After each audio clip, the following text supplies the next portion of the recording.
Call the meeting to order. We rise for the pledge.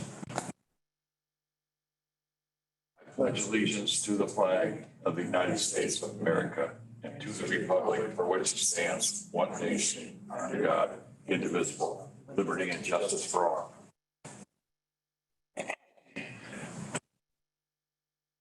Okay. So I believe I need to start out by asking for a motion to approve the agenda, correct? Correct. I'll make that motion. I'll support. All right, we have motion and support. We'll move forward with the agenda. It appears as though Nikki Nash is not here today. Nikki Bloom, she had a previously scheduled PTO, so I can present her materials. You have the memos in front of you. So with the way the home improvement program was modified, these need to come to you and then to the full board for action. These are projects that are over the dollar limit, which was $15,000, in order to Nikki to be able to approve these on her own. So these are the projects. If you have any questions about them, I can answer some of those questions, but she has memos here that outline the projects. Captain, one question. Yes. Emergency project. Why, I mean, can't it, facilities only meets once a month. You know, like, say if this well was to go out more, they have the whole month, they have to wait before they, is there any way we can modify it to go to, you got two board meetings, you got the Ways and Means, and you got the, so it's basically 15 days between meetings. Be a lot more streamlined, just to bring it right to the. We could, I mean, you know, technically this, the way the program was modified is that this would go to, you know, essentially an ad hoc committee, but because there isn't an ad hoc committee, this committee stands in the shoes of that ad hoc committee. So if we okay it, it's final then. That's the way the program guidelines are, is that you are the ad hoc committee that approves those for the program requirements. If we approve this today, she can move forward with them. That was my question. I wanted to make sure that we weren't lapsing, 30 days to try to get emergency project done. Yep. And so the first project is the exterior repairs. The second project, which is the well, and Nikki did want me to let you know that when the applicant first came to her with this, the property taxes were not delinquent, which is what she noted in her memo. However, when she checked a few days ago, they have rolled over, and the December 2022 property tax bill has not been paid. It is delinquent. She is asking if you would be willing to approve this contingent upon her working with the homeowners to make sure that those property taxes get paid, so that they are not delinquent when the project commences. She just wanted you to be aware of that.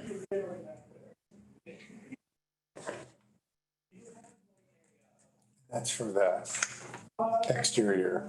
No, that's for the well project. Okay. Yep. The French Road one. I don't know how they're able to live in the home. And I say they are. All in water. Yeah. I guess I haven't gone by it. But I mean, the market value is up there, and what they owe in the house is pretty, less than 50%. So I'd make that motion contingent on them paying the taxes, that we approve that one. For the well? Yeah, for the well. Okay, so the French Road project? Yeah. And if they don't pay the taxes, they don't get the well. Yeah. Okay. I'll support that. All right. So we have a motion and support with the contingency of the taxes being paid for the project is started, I assume. Okay. We need a roll call on that then. So we gotta take a roll call vote on that.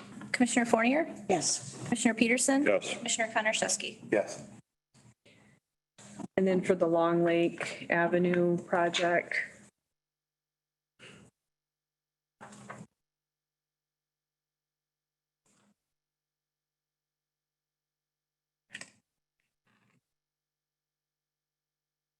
This is some exterior improvement. yep, it's siding. They got cited by the city. And I'm just curious, I'm asking because I don't know, where do the funds come from for these projects? Some sort of grant or something? Yeah, we have, Nikki applied for and received 2 grants. It's 2 different pots of money, but essentially all for similar kinds of repair and emergency projects. One of them is essentially a federal pass-through dollars and the other are state dollars through the MEDC and they're both administered, they used to be administered through MEDC. They are now switching over to being administered through MISTA. Is that something that we apply for every year? Yes, actually, one of them is a twice-a-year grant opportunity, and she's about to work on the application for the next pot of money. Seems like a lot of money. We got $230,000, but it's going to go pretty fast, which is good. We're getting money out there in the community, getting projects done, so. 2 of them down there. And there's still money coming in from back in the 90s that we made loans and the people are paying back. It's not 0%. A lot of them are 0 interest loans, but we're still making payments. And, so we're generating that money back too again, so. Good. And I assume that's a fund that gets depleted every year. Yep, it gets spent down and then we apply for more money to come in. So obviously we only do projects when we have dollars that are available through these grant projects. Gotcha. And then we are able to earn administrative fees, obviously, on those program dollars that help fund Nikki and her assistant through the office. Sounds good. So I guess if everybody's comfortable and looked it over, we're ready.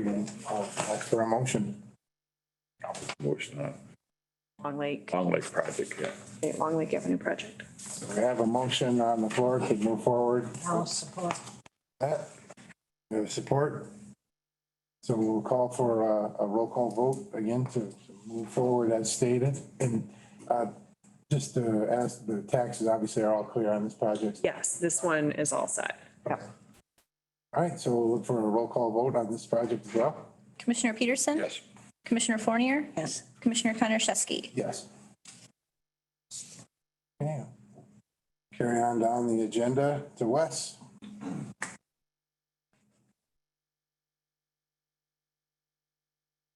I run down the list, the sanitary sewer project at the courthouse. I see they were in this morning and spread the topsoil. However, CNS is not going to be here until the beginning of June. They're booked until that first week of June to get the irrigation system fixed. The accident damaged the fence at the fairgrounds.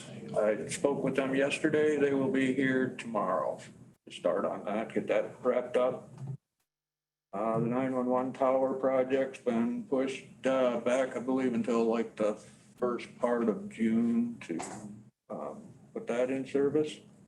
Before we get too far down, Wes, I just have a quick question. Sure. Does part of the insurance money cover painting that brick building also?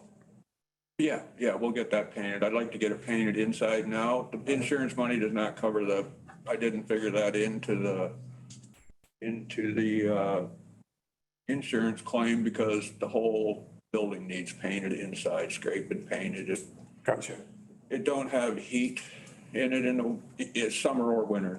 There's no gas supplied to there's gas supplied to the building, but it hasn't used gas in 15 years probably. So time the paint starts peeling and Sure. it's due. Yeah, I was just curious because it does stick out now that a car drove through it. Yeah, paint the whole building, obviously, so. Sounds good. Sorry to interrupt you. No problem. The DHS renovation, a little bit of touch-up paint here and there. Flooring will be wrapped up tomorrow. We did have some window cranks we found bad, so we're working with Alpena Supply trying to get those replaced. But we're getting right down to the end of that one too.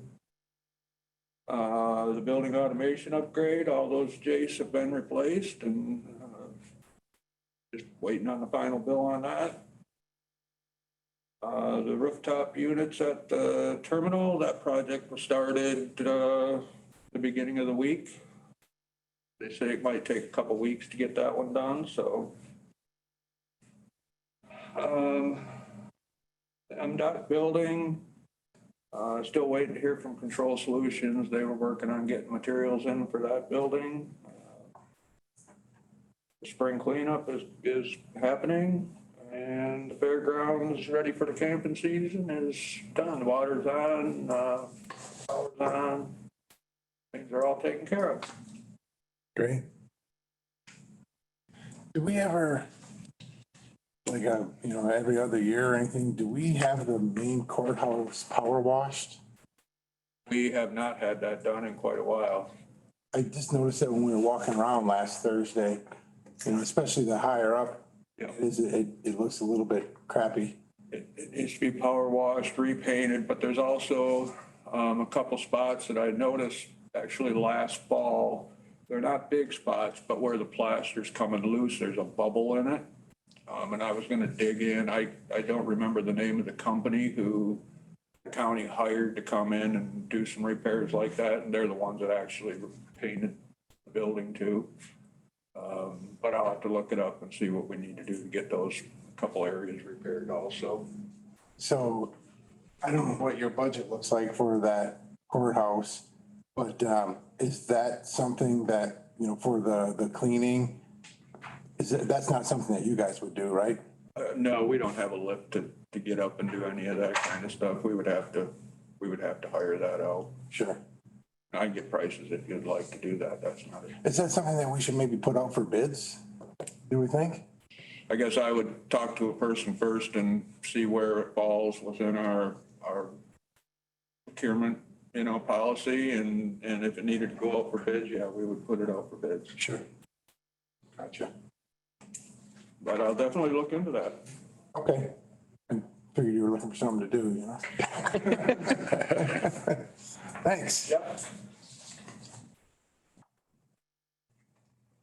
All right. Got all that gone through with Wes. Everybody's on the same page there. We'll turn to Catherine for the soil erosion program. Yeah, so this has been something that's kind of been on the radar screen for a while, but is creeping up on us. So for soil erosion and sedimentation, the county is required to have a soil erosion program and enforcement. We at the county have relied on the state statutes and the state procedures ever since, I think, the inception of our soil erosion and sedimentation program.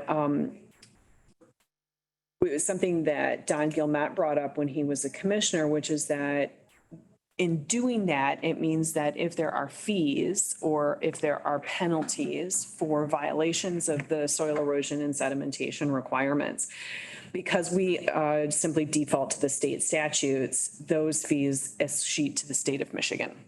So we don't get to collect any of those. They don't stay here locally. Whereas if we have our own soil erosion ordinance, then we can impose our own fees on that. And if there are violations, those penalties then come to the county because we're enforcing our own ordinance rather than enforcing the state of Michigan's ordinance. Obviously, our ordinance has to comply with and meet with the state standards. We can be, more restrictive than the state, but we can't be less restrictive than the state. The other thing that's come up, and I think I mentioned this previously, is that prior in previous years, the city of Alpena has had their own soil erosion ordinance and their own soil erosion and sedimentation program. They are discontinuing that program. And so that work then will fall back on the county. It means more permits, more work coming through the county, but it means more work coming through the county. And I think brings back up the issue of needing to have our own soil erosion ordinance. So you have in your materials, a draft of a soil erosion and sedimentation ordinance. There's a couple of things on here that I do need to make sure. The model that I used was a little bit of an older model, and so I do need to make sure that all of the statutory references are still accurate. Don, I sent this out to both our current soil erosion person, which is Mike Kalashewski, and to Don Gilmet, who's done the program for the city for many, many years, and asked them to look it over. Don brought me in a few notes late on Friday that I have not had an opportunity, Monday. Today's Wednesday. He brought them in on Monday, and I have not had an opportunity to incorporate those into the draft that you have in front of you. I have not heard anything back from Mike at this point. So if you have any questions about, yes. You said right now we don't have our own soil. Okay, the state does. We follow the state statute. Yep. Okay. Yep. And the state gets the money. Yep. Okay. Well, for penalties, I should clarify. Yes. So the city decided they're not going to do it anymore. So why is it going to fall back on us? Shouldn't it fall back on the state? If they're not going to do it? The state does, that we are required to enforce the state's statute. Right. So the county has the must do it. The city or a township can have one if they want to, but they're not required to. So if they don't do it, it falls back on the county. They can or cannot have one. That's totally up to them. Correct. So they decided they're not going to. So Yes. their problem is going to fall on us. Well, yes. I mean, at the end of the day, it's the county's responsibility. For a long time, the city decided they wanted to do it themselves. Now they think they don't need to do it themselves anymore. They will go back to relying on the county in the way that the whole rest of the county does. The charter township, all of the rest of the townships rely on the county. So you feel as though we should have our own policy, more or less. Yes. Do it so we can collect the money. Right. So that when there are violations of this, then those fees come to us rather than going to the state of Michigan. See, in the way I see it, it's just more work for us. It's another policy. I just don't think it's necessary. If it's working for us, Well, why should we have to change it? It's not our fault. City said if they don't want to do it. That's not our problem. And if it falls back to us and we do let the state do it, well, then it just all goes to the state. It's not that the state does it. We're required to do it. All of the soil erosion permits have to come through the state of Michigan. What we are not required to do is have our own soil erosion and sedimentation ordinance. So right now, our soil erosion program, which we are required to have, simply follows the state of Michigan's base rules. So when somebody, because there are certain, especially around water, right? This is really about bodies of water. And since we have a lot of water around here, any project that impacts that is required to get a soil erosion permit and have a soil erosion inspection. We at the county are required to do that. It's not like the state has an agent in here that is handling that right now. That comes through the county. It's Mike Kalashewski. We've contracted with him for years. County contracted with somebody else before him. It's just that right now we set our fee schedule, and those fees do come to us because obviously we have to pay Mike to do the work. And for our office, because we don't have a department, because we contract, the office of the commissioners handles the administrative work. So all of the fees for that work come into the county.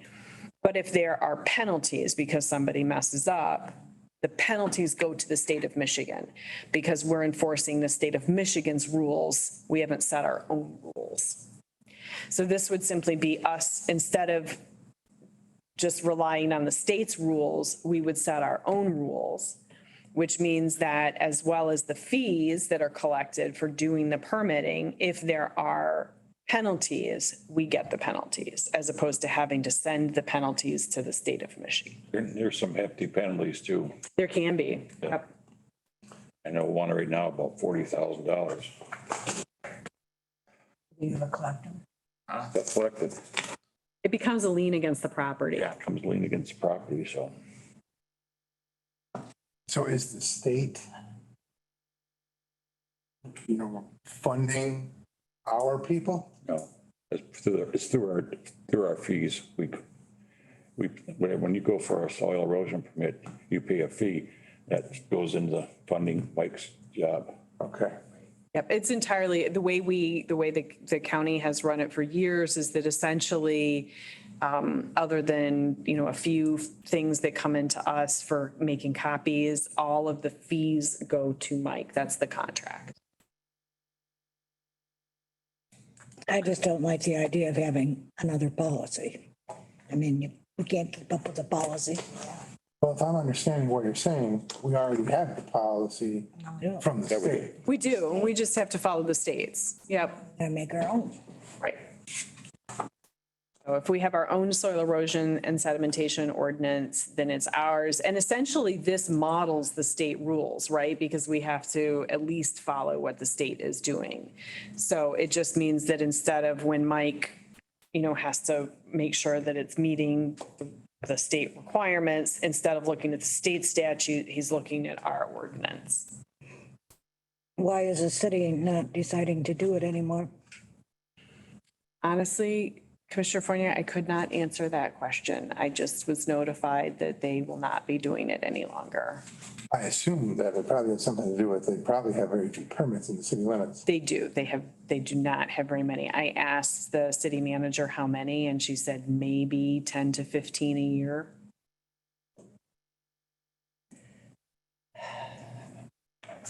So,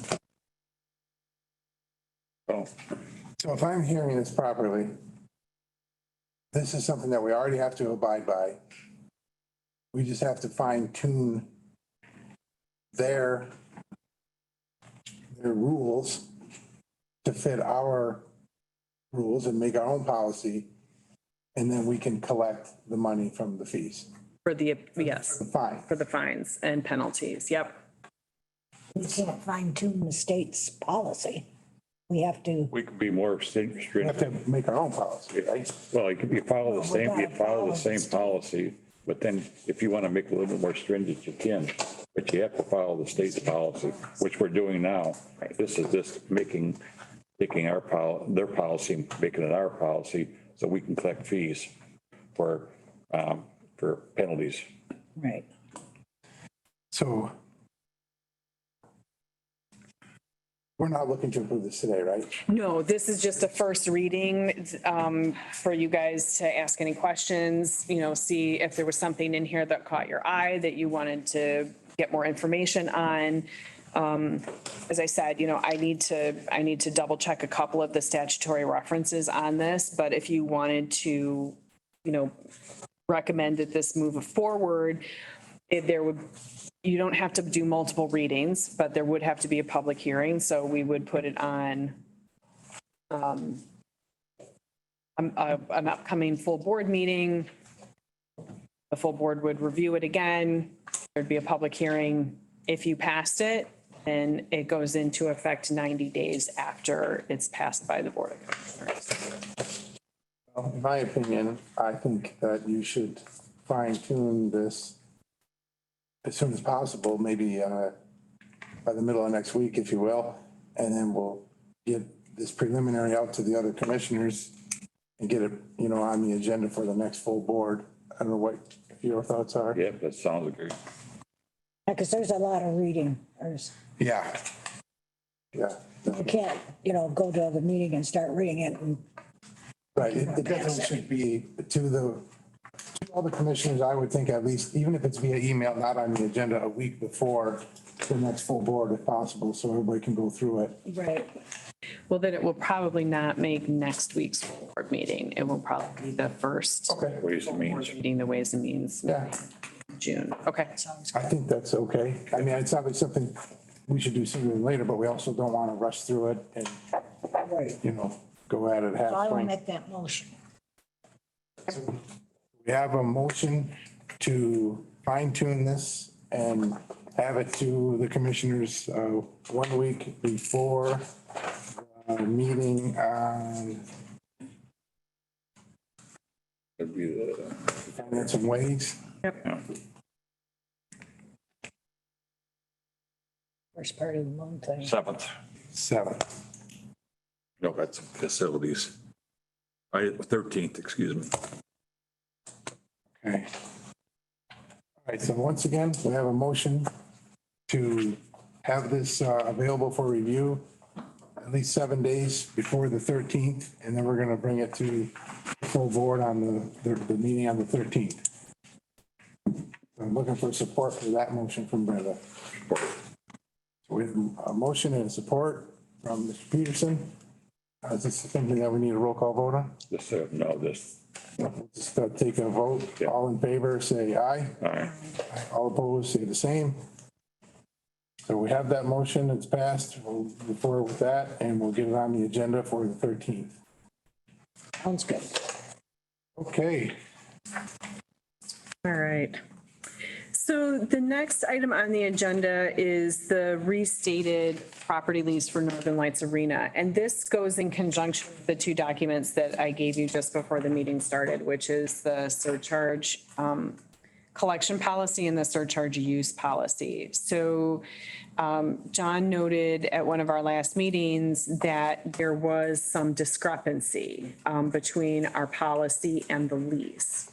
And when I pulled up the fiscal policy, which is the collection policy and the use policy, they clearly predated this most recent version of the lease because they made reference to amending the lease, changing the lease. Well, the lease has already been amended and changed. And so those policies really needed to be updated to match with our current lease situation and what we are doing with the lease.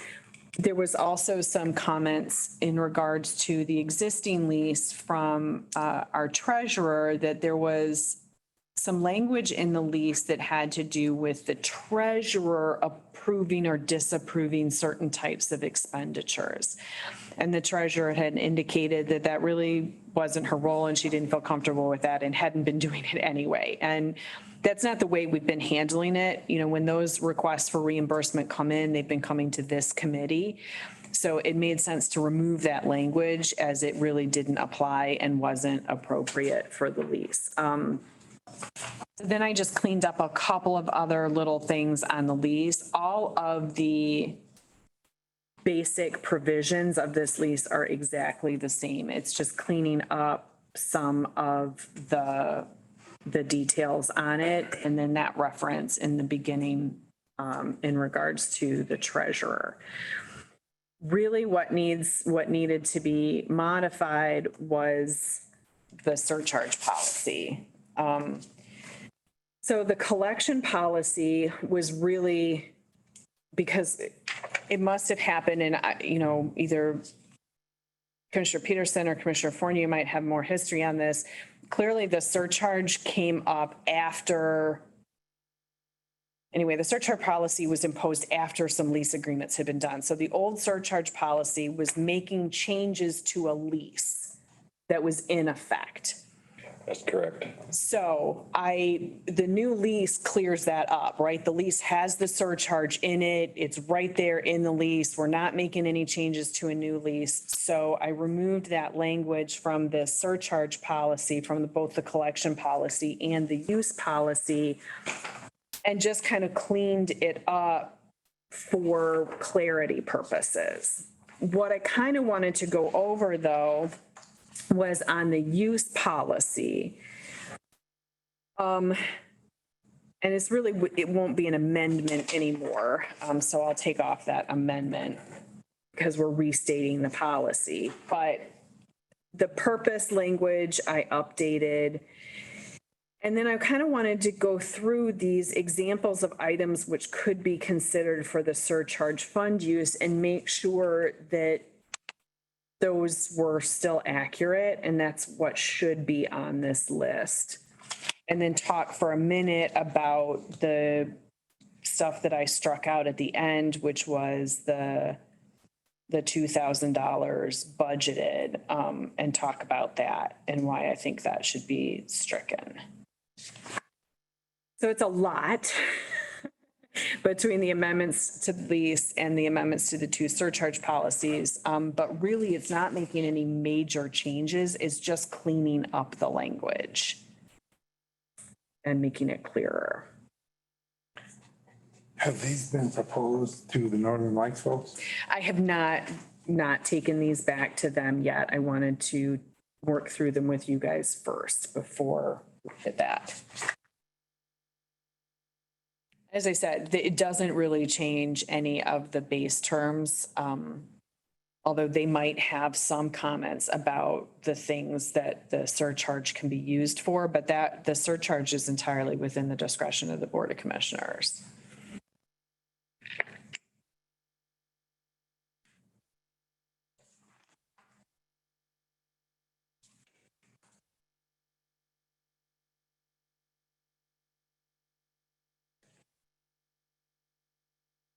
One other thought that I had was, do I combine them into one document instead of having two? It'd be nicer, A little bit cleaner. like cleaner when Yeah. we're not here, next board or next people sitting there, they know what's going on. Right. And, to Commissioner Fournier's earlier comment about all of our policies, yes, if we could condense it down into one document, that would be good. So many policies.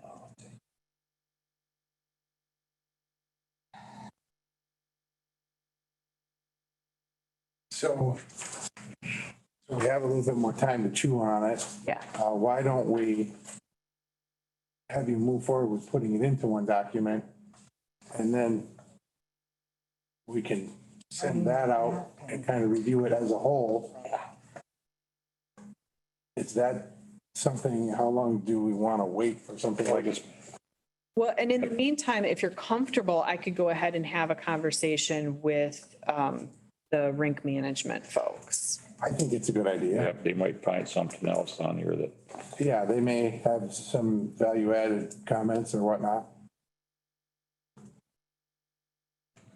basically, we're just gonna eliminate the collection policy and just put it into one document. I think, yes, if you just made it a use and collection policy, or just call it the surcharge policy. Yeah. Yeah. It talks in here a little bit about the things that we do take care of. That, none of that has changed, right? Correct. There's never enough money to take care of all of it. Right? So as I go back to work on drafting these, I did want to talk for just a minute about, so right now, this policy reads that $2,000 shall be annually budgeted for fund expenses, with annual expenses not to exceed $4,500.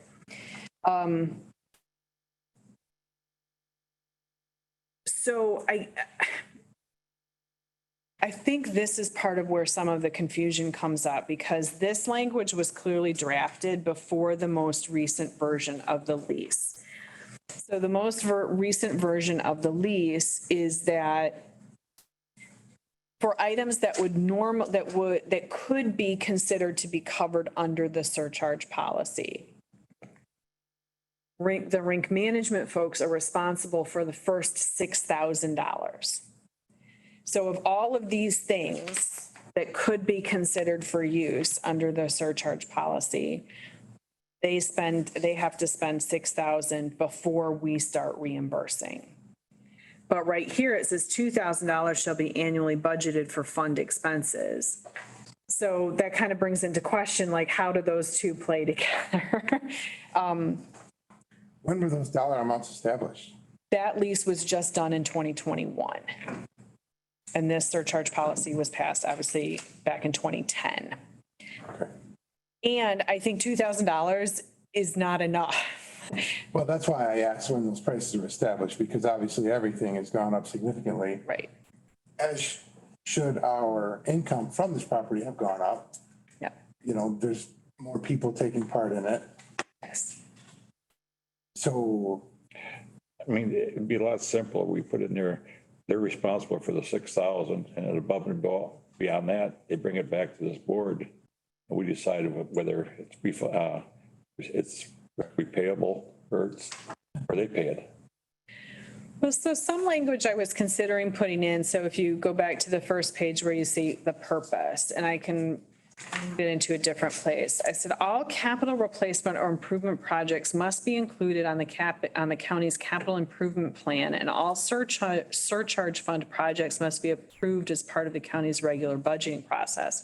So that's kind of how I was trying to address that, which is that if they're big, which we consider over $5,000 goes on our CIP, then they have to be in the CIP. They have to request them to be part of the budget. They get budgeted as part of the surcharge fund budget for that following year, and then they're there. So it's not like it's a mystery about what might pop up. And we understand that there are emergencies and things happen, and then they can come back and ask. But it seems like, you know, we should fold this into our regular CIP and budgeting process, just like That's everything. what we did with the new exit door on the ring two. Right, right. One part of that budget. It just got budgeted. Yeah. That's a lot cleaner way of doing it too. So then we know, again, you're going to have emergencies, you know, compressor goes down in the middle of, you know, which is, yeah. But, What about raising the price of the tickets? It's been $1 forever. We raise it to $2 The surcharge, or even $1.50. because the prices have been going up and this has always been $1. It's never changed. well, that building's not getting any younger. Oh, As we costing heard more last and more. month, you know. I think that's a great idea, Yeah. actually. again, that's, you know, you can go back with Jeremy and Dave and find out if, you know, what's their opinion on that too. But I don't have no problem with that. That's 13 years or 14 years. It's been $1. Then, Maybe I propose to them the $1.50. Yeah, something like that. I mean, that'll be a 30-some% increase. Right. But everything is going through the roof. and this has never, ever been changed. Okay. I mean, you got, what's that, 25-year roof on that? 25-year roof, and we're in year, what, 17, 18, pretty close. I think, so. That's not a little roof either. Oh, by the time it's due, it'll be probably $600,000. Yeah, What was this one? This building was like 116,000, I think it was, something like that, 117,000. Yeah. Between this and the courthouse, it's 200,000. yeah. There's a lot of square footage over there as well. Yeah. Okay, I will talk to them, and then we can bring this back to the next facilities meeting. Is that fine? Yep. All right. We'll do that. Move on to the fairgrounds camp host. Yes. So this is something that was brought up by our fairgrounds camp manager, Patrick Martin, who is here today, is that all of our other campgrounds have a campground host program. So for those of you who are not familiar with it, the campground host program is essentially a volunteer position where we give somebody free camping for the year, essentially a seasonal campsite for somebody in exchange for them helping out around the campground. Doing light cleaning, you know, being there to answer questions for campers, kind of just being an extra set of eyes and ears on the fairgrounds, on the campground. It's worked very well at the campgrounds. I think they've been very happy at Sunken Lake and Long Lake, Beaver Lake with this program. It's already established. We have the policies and procedures in place for it. I don't think have ever had one at the fairgrounds before. And so this came up as a question. I think it's a good thought. I mean, there are, how many campsites at the fairground? 69, which makes it equal in size, if not bigger than our other campgrounds, which all have 2 camp hosts right now. So the request right now is just for 1. But we could go ahead and approve up to 2 if that was something that seemed reasonable to do. And, you know, the campground, the fairgrounds is a pretty sprawly campground, so it'd be nice to have, you know, somebody else who kind of felt a little bit of responsibility and eyes on it. And who's going to pay for that? So it's not paid, it's a volunteer position. Yep. We comp them camping. I know, as a camp host at Beaver Lake, they do a lot of work. He's always complaining to me, but he does it, you know, Right. so. And it's a great program for one campsite. Right. I think it's a good idea, especially maybe we should start out with 1. I don't, you know, unfortunately, this campground has a lot less participation than the others. And maybe that would help trigger that a little bit as well. Who knows? Right, as we continue to make upgrades, I think it's seeing more and more usage, which is really nice. Let me We've get- had, do we have, anyway, yes. I'll make that motion. So they would be, if somebody at the campgrounds needs help, if they are unable to answer the door or get there, this camp host is going to take care of it. Correct, yes, it helps They with do that. not collect money. They have none of that. Nope, Oh. that's right in the policy for the camp host. They don't do any money. They don't, nope, nothing like that. Because I know, and I had asked you to look into it, I haven't heard anything back from you. Yeah, we did have sort of like a complaint that when a certain person goes to their door, both vehicles will be there. They will not answer their doors. And they call them, but their cell phones, as none of the messages have been answered, so their cell phone is full. You can't leave a message. So that was a big problem. Right, So they have 1 camp host. All this would fall on that camp host, plus the cleaning of all 69 campsites. no, I was gonna say, good get 'em. no. So having a camp host does not relieve the camp manager, the campsite manager of any of their duties or responsibilities, right? At the end of the day, it's the responsibility of the campground manager to make sure that all of those things are done, that phone calls get answered, that there's communication with people who need something. The camp hosts are simply there to help out. And really the way the policy is written for camp hosts is that their primary job is to be, for lack of a better word, greeters, the welcoming wagon for the campsite, but also to be an extra set of eyes on the campsite. And then as they are able to help out with a little bit of light cleaning, you know, whatever it is that the camp manager might think needs a little spit and polish or a little extra help with. They absolutely are not to be looked on as like assistant camp managers or paid staff. They are volunteer positions that are there just for an extra set of hands, extra set of eyes or ears occasionally. You know, all of our camp managers have times when they're unavailable. We do not pay them to be there 24/7.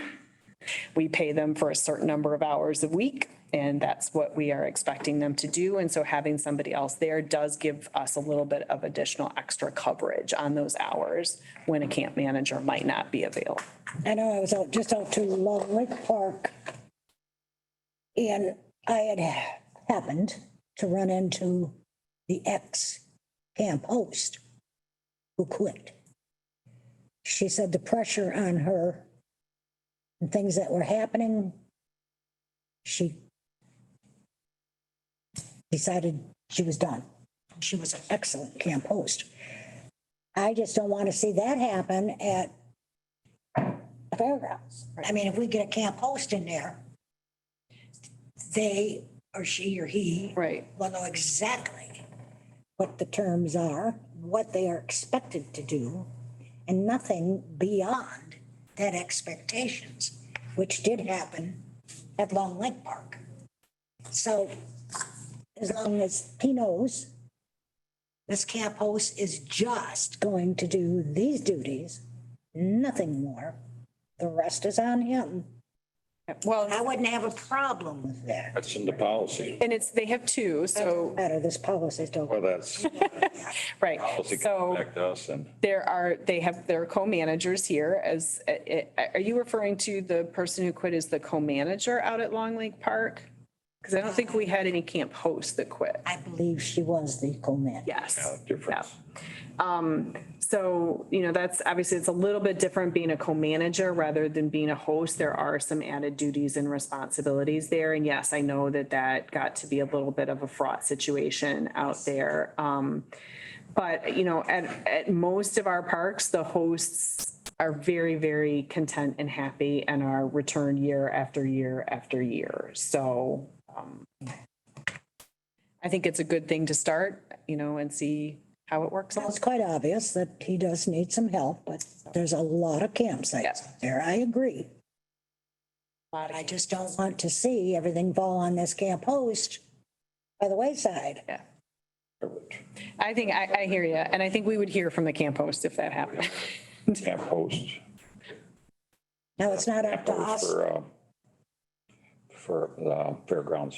Is that up to us to hire them, or is it up to him to hire, to get his own camp host? I don't think we're looking for someone to hire. I think we're looking to make it available if someone Wants to do it. wants to do it. Right. I think Patrick has had some interest for some people who have asked about it because they know we have this program at our other campsites. And so have said, hey, is this something that can happen out at the fairgrounds?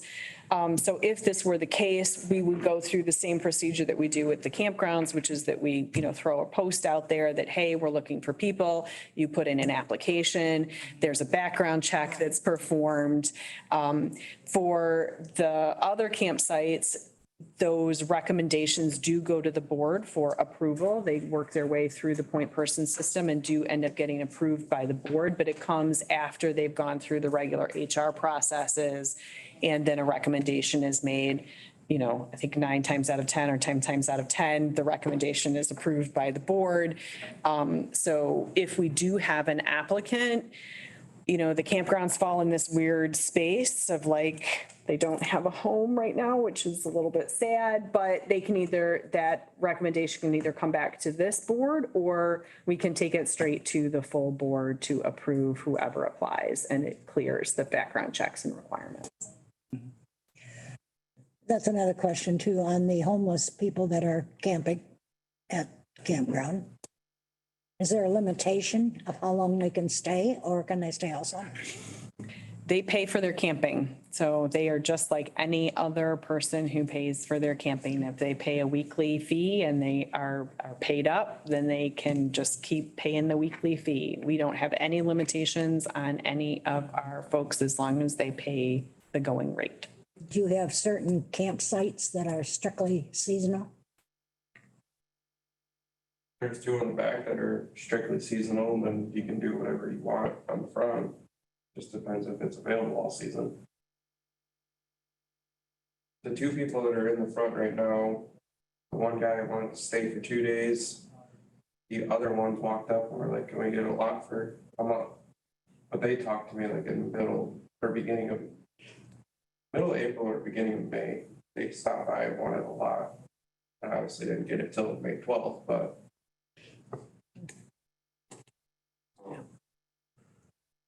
And I will say that, NEMSCA has made it clear, NEMSCA was the organization that was, essentially paying the vouchers for those campsites, that is their least favorite thing to do. They do not want to be doing that. They would much, much, much rather be moving people into transitional and permanent housing. Oh, absolutely. So they are working very hard to figure out how to not have that happen this year for a whole host of reasons. But, from their perspective, it's because having people live in a tent is not ideal. I don't care if it is summer, right? So, Very unfortunate, but Yep. here in Alpena, we have very few rentals available, let alone homes to buy, if they can buy one. Okay, I'll make that motion. Okay, So we got what a is the motion motion? on the floor. Probably one, Approve one post. one camp host for fairgrounds. I'll support that. So we have a motion and support to approve one camp host for the Alpena Fairgrounds. All in favor, say aye. Aye. Aye as well, and all opposed?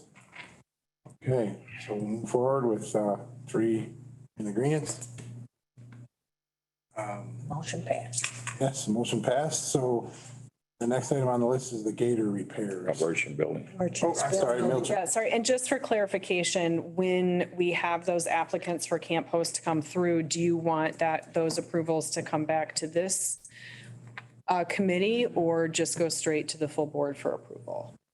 I think it should go to the full board. We understand it, so. Okay. Thank you. Okay, the Merchants Building project. So yes, Patrick is here and he can talk a little bit more about it, but as the folks who've been in the Merchants Building know, that space could use a little bit of love. Patrick has come up with a couple of improvements as part of a project, painting the walls, doing an epoxy on the floor to help clean it up, get a fresh surface, make it look a little better. And then replacing, is it just the bulbs, Patrick, or is it also the fixtures? It'd be just the bulbs. Okay. For 99% of it, except for in the showers and the bathrooms. There's 2 showers, I think, if I remember correctly, that have old light fixtures that are old and disgusting looking. Okay. So those ones would be lights and fixtures. And I was talking with Wes about that, and Wes was mentioning that some of the fans in those showers don't work. Are they combined fan light fixtures or are they separate? When you turn the light on, The when you fan turn- comes flip on. the switch, they both come on. Okay, They're separate units. but okay, but it's on one. It's all wired into one switch. So obviously, this was not budgeted for this year. Probably looking at a total project budget, if we look at replacing the fans in the showers as well, of about $2,000. I think this is a good project to get done. I think it would, help with that space, just looking better, feeling better, and maybe get a few more rentals in there. Because right now, I got to tell you, if I walked in there, even just as a place to host a family reunion, I think I might walk back out again. So, I have a question. yes, ma'am. When we were talking about the ARPA money, did not we put down the Merchants Building for total repair at a certain amount of money? It was one That of, was Bob Adrian and myself that did that. Whatever happened to that? so it's carried on our CIP right now as a total rehab. And obviously that has a much higher dollar figure because we start talking about redoing the kitchen and all of that. This would be more of a cosmetic, Well, short-term if solution. Had that in the ARPA money, why do a cosmetic? We said so much to do the whole remodeling of that building. So that was not approved as an ARPA project at this point. It's being carried on our CIP, but it hasn't been budgeted. So that money hasn't been allocated for that particular So project. in order to get approved, we have to bring it to full board. If you wanted to do the full remodel, yes, or this, because $2,000 hasn't been budgeted for cosmetic things either. So either way, we would have to take it because this would be a change to our budget. So either way, it needs to go to full board because there's no place within either the fairgrounds budget or the maintenance budget that we could cobble together $2,000 to do this. We would have to ask for a budget adjustment. And a budget adjustment, my recommendation would be that we pull those funds from the building and maintenance fund, or budget it right in the building and maintenance fund. We didn't pull it from the ARPA money was there. Even if we did less than what we had put down for, I would still rather see it go through the ARPA because we did, I mean, we talked about it, we never pulled it, it was, the money was there. Taken care Yeah, no, If we don't do earlier than I thought. a complete kitchen gut, but maybe buy new freezers or something to that effect to clean it up, or a new cooking stove to clean it up in there. I'd hate to take $2,000, which we did not plan for, budget for, when we did have the ARPA money, which we did put in for to have that done.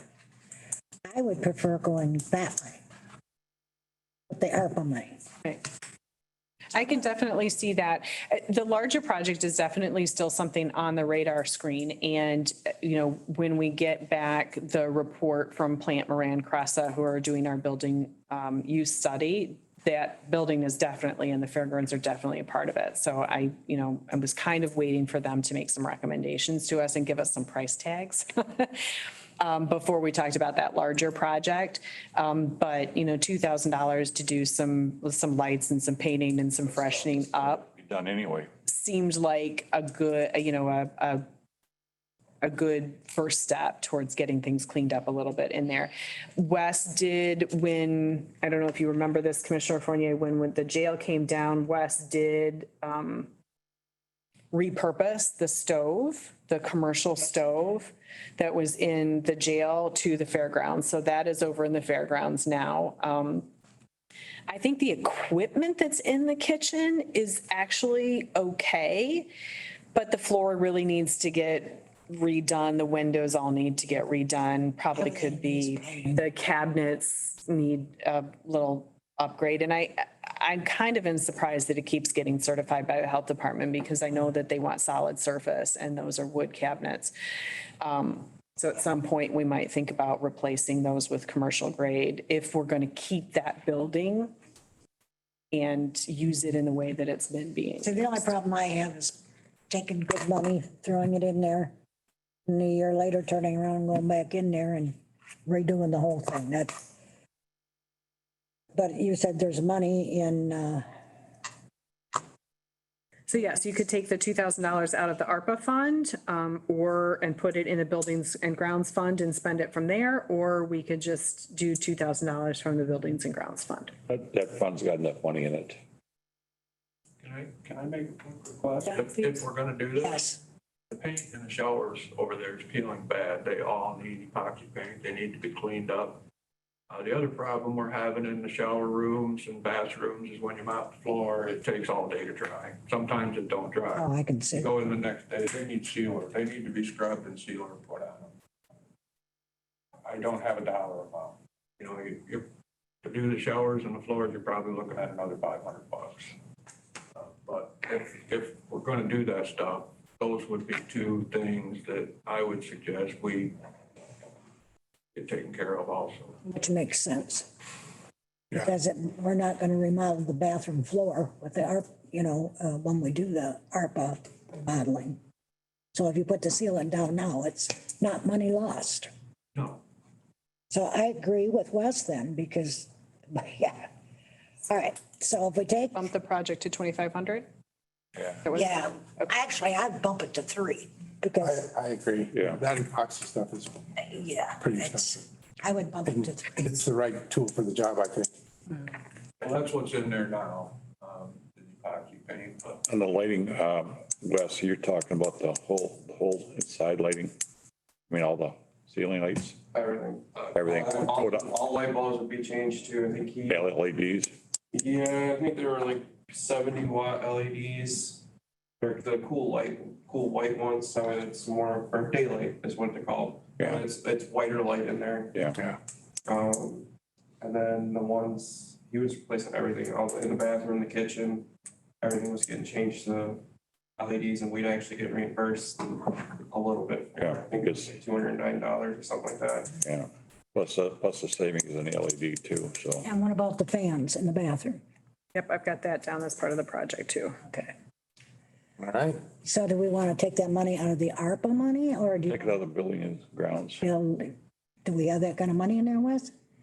There is, Kim, Treasurer Ludlow is reminding me that the Building and Grounds Fund does have a policy that capital projects are $5,000 and greater. Yeah, that's right. Put money over into the fairgrounds building maintenance. So you could do a transfer from the ARPA fund if that was your preference. And it essentially would be a budget adjustment to decrease the ARPA fund by $2,500 or $3,000 and increase the fairgrounds maintenance budget by $3,000 for this project. that would make some more You sense. can, yeah, anyway. That's right, I forgot about the $5,000. So I'll make the motion that the $3,000 we transfer to the building out of the ARPA funds, and put in the fairgrounds, building and grounds fund, Fairgrounds maintenance. That would be building maintenance, building maintenance. 1268932. I'll support that motion. So we have a motion to support. And because we were spending money, do we need to do a roll call? Yeah, because the budget adjustment, yeah. So we'll ask for a roll call vote on that. Commissioner Fournier, Yes. Commissioner Peterson, Yes. Commissioner LaHaye, Yes. Commissioner Konashevsky. Yes. Okay, now we'll move on to the Gator. Yes, now we move on to the Gator, the fairgrounds, all sorts of good stuff. So Patrick took the Gator in for just sort of a regular service and got a laundry list of things that need to be replaced or fixed. The fluids all need to get changed. The door hinges on the driver's side are bent, and the window latches don't work. Wes was telling me that we got this Gator as a piece of used equipment, and those actually haven't ever worked, but still it'd be nice if they did. The seat has a rip in it and the wiper needs to be replaced. The dump box is the biggest item, which needs to be fixed. So the total tick on the repairs is $3,600. I will say a new Gator is a $10,000 piece of equipment. We could do some of these repairs, but not all of them. We could go ahead and do all of them. But again, this was not a budgeted. What year was that Gator? It was brought to us from one of the military bases. It was, One of those, So we didn't pay anything for it. we didn't paint it. Is it gonna be in good shape when it's fixed or? I honestly, I don't know what the general useful life is of that type of. How many hours are on it? I don't recall how many hours, but I can tell you it's been at the fairgrounds for over 10 years. What do you use that Gator for? Run back, forth and back between the barns. If there's, last year we used it for everything, moving tables, which I have the tractor I can use now. We did fire pits with it. Put stuff in barns with it. You know, like into the goat barn where you can't really get the tractor in there very easily. Or last year I didn't have a tractor to put them in, so I was using the Gator. All sorts of things basically. We don't have a truck, so when we gotta go to a campsite, that's getting the Gator and go. Picking up trash and whatever. Isn't there an old truck at the fairgrounds that you use around? No, Unless you use mine. no. That's not right. Are those repairs that you want to get into at all, Wes? Or I'm sure you obviously have enough to do. I guess I didn't know there was anything wrong with the dump box. We had an issue with it one time before, while I was living there. And we had to manually lift the box, but it ended up just being a bad wire.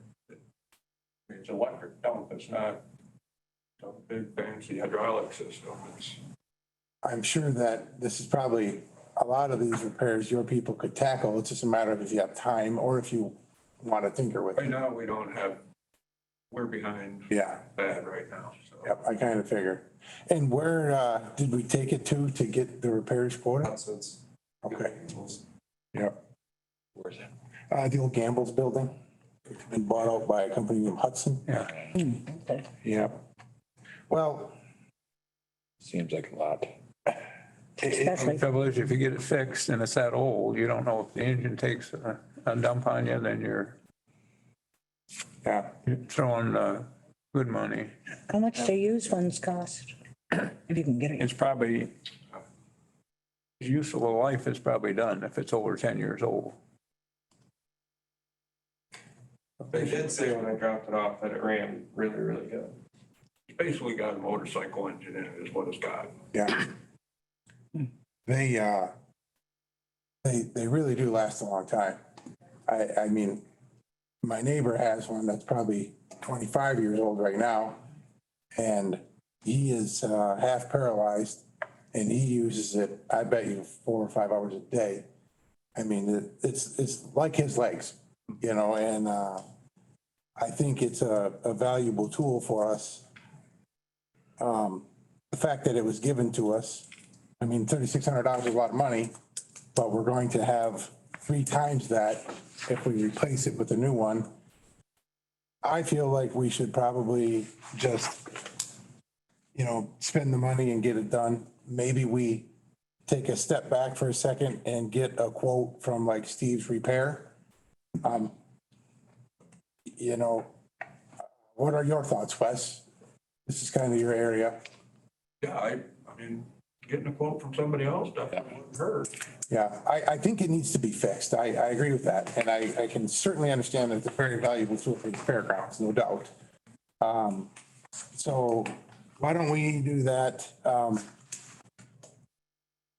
I could talk to Steve. Steve lives right behind me. Yeah. I can talk to him and ask him if he'd be willing to take a look at that, if you wish. So let's do this. Can you have Hudson's email a quote to yourself and then maybe pass it along to me or Wes? And why don't you pass it along to Wes and we'll white out the dollar amounts, pass that quote on to Steve's Repair and then say, this is what we need done. Shoot us a quote. And, we'll make sure that the warranties are comparable and whatnot, and I'm sure that they will be. And then, I think we'll move forward with, my opinion, I think we should move forward with getting it fixed. If we can save $500 by going to Steve's, we're still spending the money locally. And where does the money come from? So that is the next question. I mean, you know, this would be an item that if we were normally budgeting would be a routine maintenance item, but we didn't budget for it. So you would need to increase you'd need to do a budget adjustment and you would need to increase the equipment repair line item by the $3,600. And the money would come from where to put to? Right now, it would just come as an adjustment. Budget adjustment. Yep. I mean, the good news is we, you know, have had a little bit more revenue come in than we anticipated, but it has lots of places to go. So How much money do we put into the equipment budget? typically we put about $1,500, but let me look at it quick. Wes, do you know that number off the top of your head? No, I do not, but I think you're right. It's somewhere around 1,500 or 2,000 bucks. Maybe we should consider raising. 6.8 fairgrounds. Yeah. 931.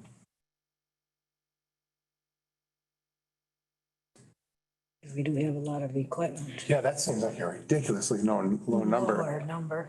A lot of the equipment that's at the fairground is not specifically for the fairground. Okay. So there's equipment maintenance, you know, It's over. 1.65 line item that would take care of the loader and some of that other stuff that, you know, The mowers and snow equipment. yeah. Okay. So yeah, so there was $2,000 budgeted, there's been a little bit used. So right now there's $1,300, $1,390.80. So you would need to increase that line item by the 36. Yes, so when we find out, we can, Do you want me to, when we find that out, I'll send it around and then we can put it as a budget adjustment on Ways and Means? yeah. Okay. I'll make a motion that we have Steve look at it. Compare his with the Hudson's, I believe you call it. And we'll look at those two and make a decision.